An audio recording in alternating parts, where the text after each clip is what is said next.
Welcome, everyone. My name is Moussa Noun. I'm an ethical hacker, and I work for one of the larger banks in the world. My team and I do cybersecurity awareness. And wait, I did say ethical hacker, right? So what am I doing in cybersecurity awareness? Just often what people ask me. Well, a few years ago, about 6 years ago, I complained to one of our senior executives about the lack of difficulty in our phishing program, which while I was saying this, I could see my boss in the background looking for cardboard boxes to help me pack my things. During that time, I realized that I somehow became in charge of fixing the phishing templates. I kind of sort of failed to mention that I had worked as a pen tester and I was also somewhat of a decent social engineer. So the next phishing exercise that went out had the highest recorded click rates in our organization's history, which means, of course, that my fish writing career instantly ended, literally after that first time.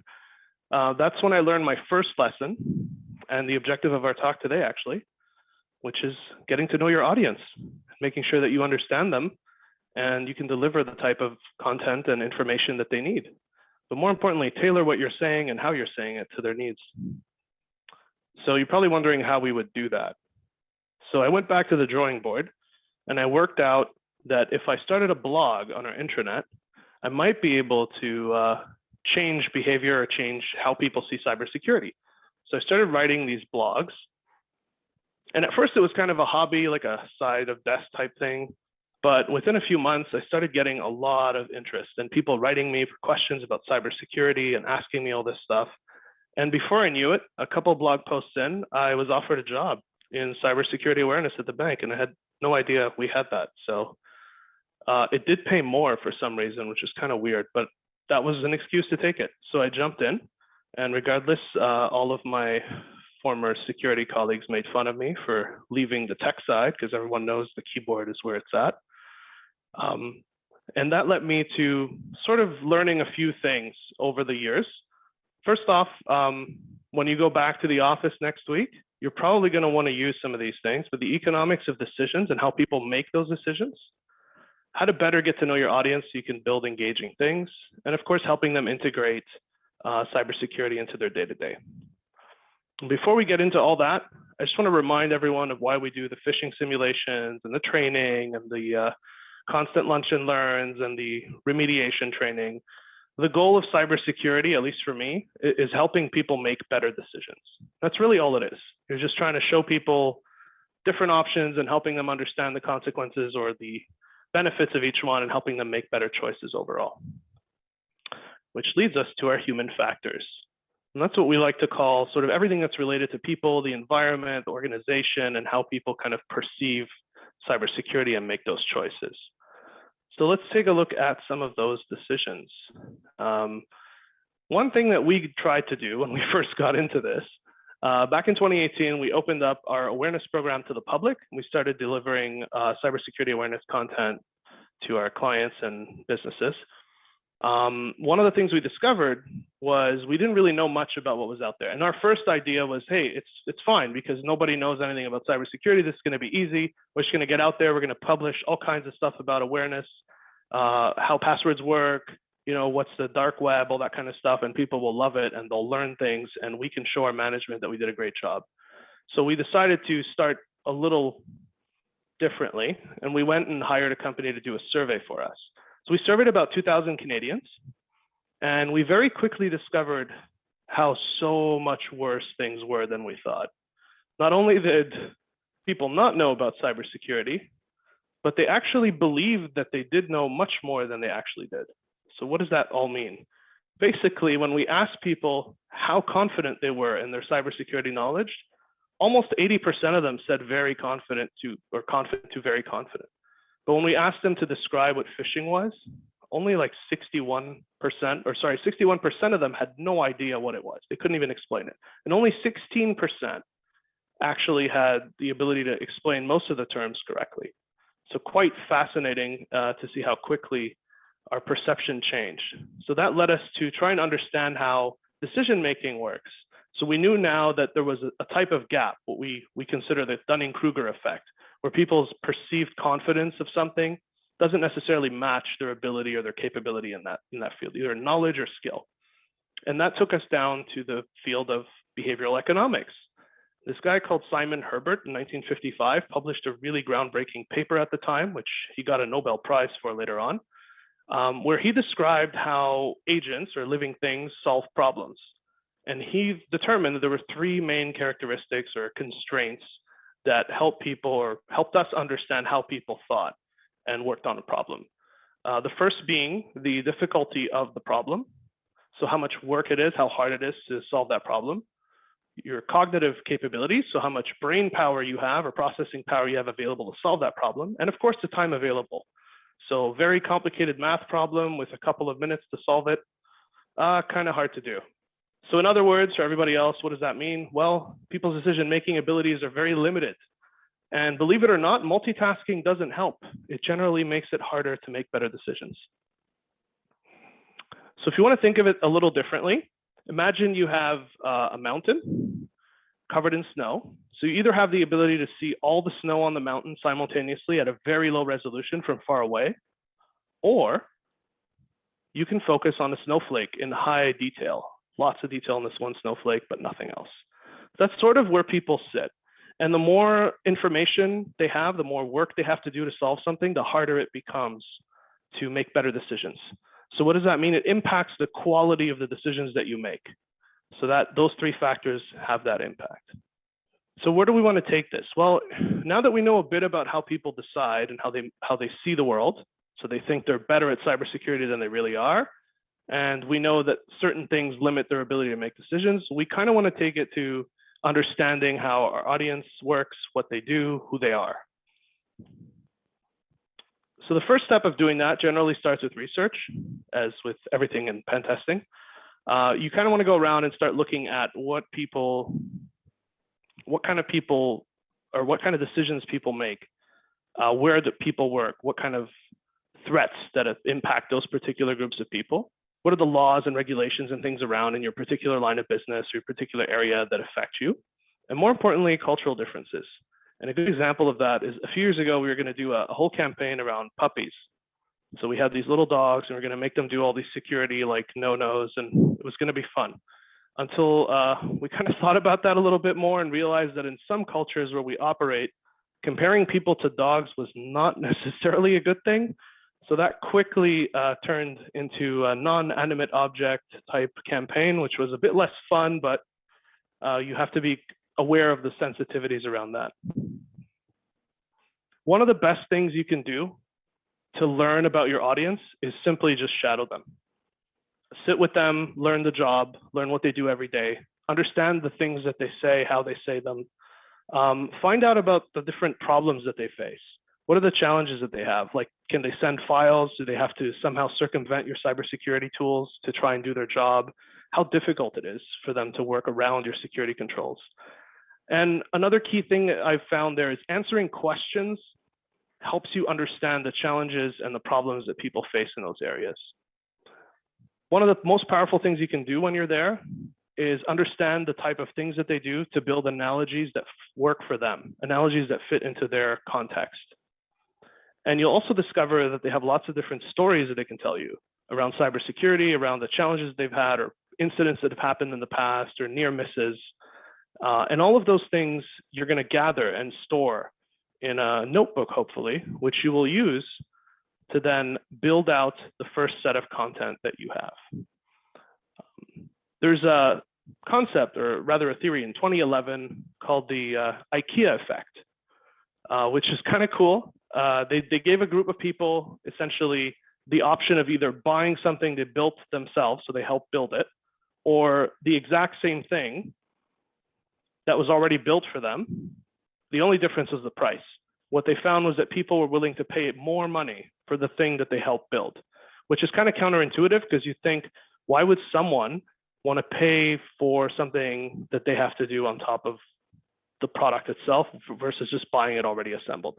So what they discovered very quickly was that having participated in the process, having worked on the problem or built something with someone or on the project, gave people a sense of belonging and achievement, and that helped them kind of like the product a lot more. So they call that labor of love, right? So building it together is key. And one thing we do a lot is work with the lines of business. We go to the different teams. Not only do we shadow, but we also understand the problem that they have, learn from them about the challenges, then take that and build our first prototype of something. And I say prototype because we think in evolutions. We don't think that we're going to just make one product, give it away, and problem solved. We like to think very frequently about building something in iterations and trying different versions of it, taking it back to that audience, asking them to give us feedback, taking that feedback, improving and trying again. And oftentimes what we'll do is we'll start with small groups of people and expand to different groups of people and so on until we're satisfied with the product, and then we can put it out to the entire line of business or audience in particular. This leads me to another conference I was at where I saw Dr. Jessica Barker give a talk.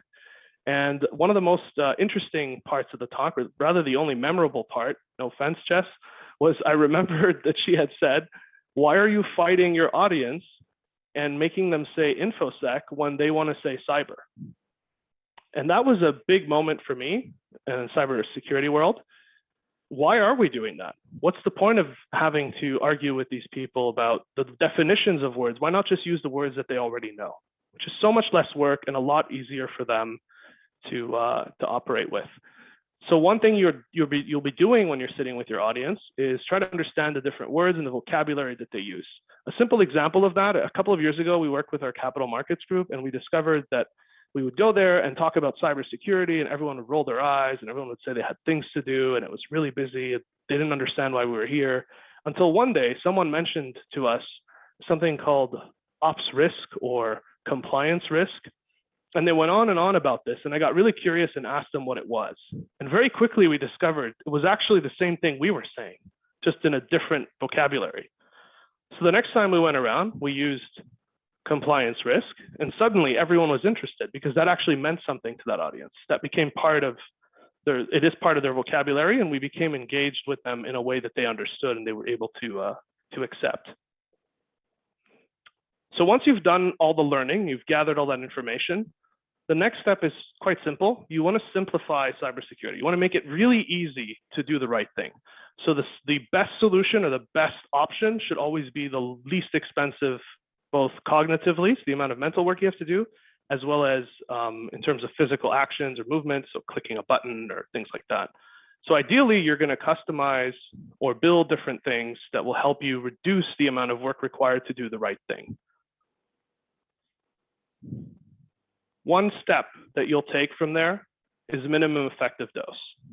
That is probably the number one thing you can do to reduce the burden immediately and have an immediate impact on your program. Reduce the amount of things you ask your audience to do, simplify what they need to learn, and focus only on things that apply to them. There's no point in trying to train everyone to be a cybersecurity analyst. You already have those people. People have other jobs that they do. What they need has to tailor and fit the role that they have. It has to be the threats that they face, and it has to be things that they experience on a daily basis, or at least frequently enough that they can apply what you've taught them, which helps protect that retention and make sure that they know what to do because they've had practice with it. So that's one of the steps you're going to take when you go back is making sure that you're tailoring the content to that role and minimizing what they need to know only to what's required for that particular job. What you'll do next is kind of fun. Once you've built your content, you're actually going to go and shadow people when you first launch it. You're just going to sit with them and see what happens. Just see how they absorb it, see what the reactions are, what the feedback is. And one thing you're going to do before you launch it is decide what those metrics will be. How will you measure the change? Is it the number of people taking this course? Is it going to be how many people complete it successfully? Is it going to be the number of fishes that don't get clicked in the next 6 months? So you want to make that decision early on and figure out whether or not your intervention, whatever you've created, is having the correct impact. And you're going to take feedback from your staff. You're going to take feedback from your audience. You're going to take feedback from your metrics that you've collected. You're going to take all that back and start thinking about this all over again and optimizing so that you can improve what you've done and change the intervention, potentially choosing a completely different way of approaching the problem, if necessary, to try and achieve the goals that you've had. So this all kind of starts to sound very familiar. It's starting to sound a bit like a framework, doesn't it? So here's a quick basic pen testing life cycle. If you've been a pen tester, you've done this thousands of times. Sometimes there's more steps. This is sort of the very basic version. You want to plan what you're going to do. You're going to do some reconnaissance, so get to know your target. Then you're going to do the thing that you're going to do, which is attack. And then you're going to write a report and give it to your client. So I'm proposing something similar, but for cybersecurity awareness. Think of it as a type of feedback loop, but overall like a life cycle around things. So the first step you're going to take is create an inventory. And in your inventory, you're going to collect all of the things that you have. You're going to put that together and create goals. You're going to plan how you're going to execute your intervention. Then you're going to execute the intervention, take what you've learned, and bring it back to your inventory. So let's take a closer look. So let's say you start and you want to make an inventory. What would that look like? Well, you would grab some paper, I hope, or whiteboard, and you just try to put down everything you know that you have already. Who are the different people in your organization? What are the roles that they have? What kind of tools that you have available to you? What are the different threats that you face? The material, so the training content, posters, phishing platforms, whatever you're using. What is it that you already have on hand? What are the different ways that you can communicate with that staff? The channels. So some people have Slack, some people have WebEx, others have Jive or other tools like Facebook for Work, where they can go and deliver content. And finally, what services do you want to offer your organization? Is it just going to be cybersecurity awareness videos? Are you going to do training? Are you going to go and do lunch and learns? What are all those things? And then you're going to start out with your baselines. Your baselines are just going to be a list of all of the metrics that you report and where you're at right now. Once you've gathered all that, you're going to select one threat that your organization faces. So depending on that threat, you're going to create a particular plan to protect that audience. So you're going to create an intervention essentially, and you're going to say, okay, I'm at this rate right now. I have this metric that I'm measuring. This is the threat. Here's where I'd like to end up in 6 months or a year. And you're going to define that, and you're going to put that down, and you're going to use that to build your plan. So you select your intervention. You're going to select a tool that you're going to use, whether it's a video, an email, a letter from the CEO, or a phishing program, whatever. You're going to decide what the content of that message will be. So think of the payload in your attack, your exploit and your payload. And then finally, you're going to select a time frame. So how many weeks, days, months, years are you going to run this for, and measure to figure out how much of an impact you've had. Once you've put that together, you're going to go back and execute. And during execution, there's a few things you want to consider. One is you will get complaints from people. Usually when you introduce any kind of change, you will get complaints. So one thing you're going to want to do is make sure you communicate all those changes ahead of time and make sure people are aware and knowledgeable of what will happen.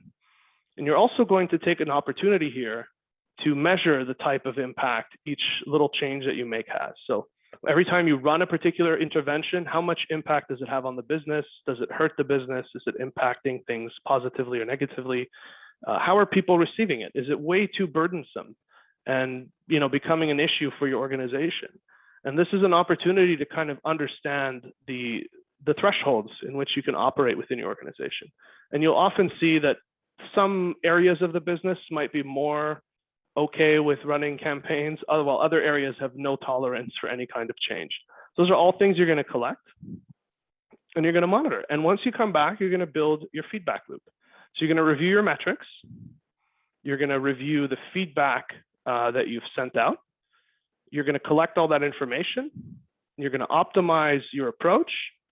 And then you're going to take all that and go back to the first step where you're able to essentially replicate this whole process. So what does that look like? Well, I've got a little example here that I've put together, but very simply, I've got 5 columns here. This is sort of my whiteboard version of this, where I've put together all the different roles and threats and things that I've got in my baselines. And then I've created my first step. And in blue here, I've written out my current state, my target state, what my threat is, and sort of what exactly I want to do here against which audience and how I'm going to measure it. And in yellow on my third step, I've got my intervention, which is right here, the tool I'm going to use down here, and the material and so on that I will use within the time frame that I'd like to use it for. And finally, in red, I'm just executing on that. It's just describing what's going to happen. And in green, I've collected all the feedback that I've got, which I will then take back and bring back to my first step. So given all of this, it's quite simple to replicate a framework of your own and just take that, build your own version of these 5 steps. Sometimes people have them in 4 steps, and try to come up with a method that works for your organization.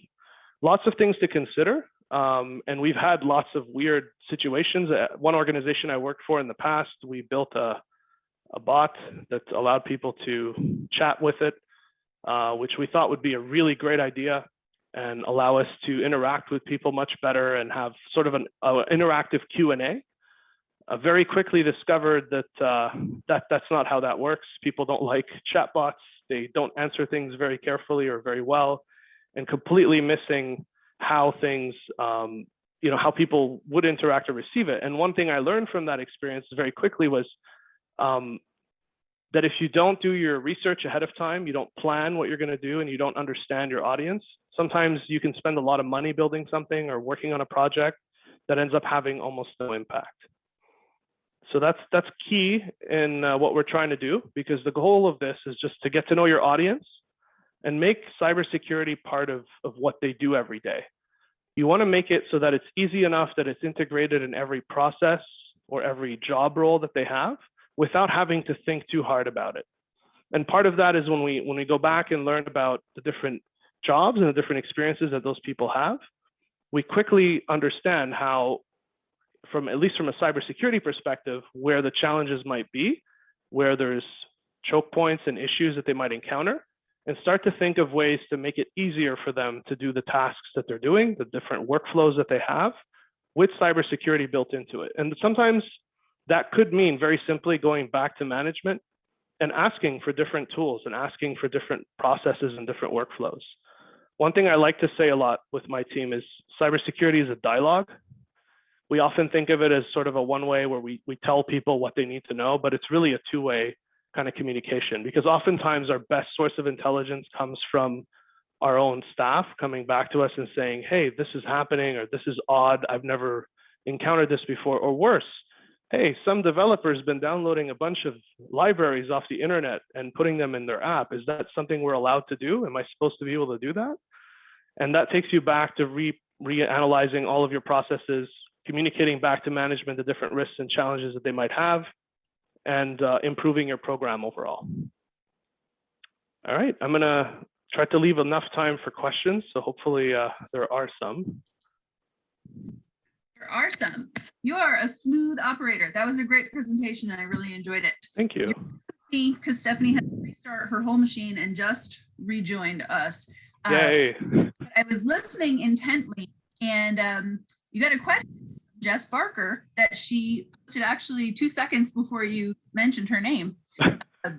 She said, the issue of overconfidence is so interesting. It's come up a few times over the summit. She said she had some similar findings in some research she did a few years ago. So her question for you is, how do we tackle overconfidence when delivering awareness raising? How do we inform people about things that they already think they know or understand?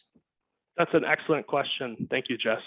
For me, the number one way to do that is to challenge them to do the thing that they think they know how to do. I think the best kind of learning experience is when someone fails at something and they get that moment that they're like, oh no, I thought I knew how to do this, but I actually don't.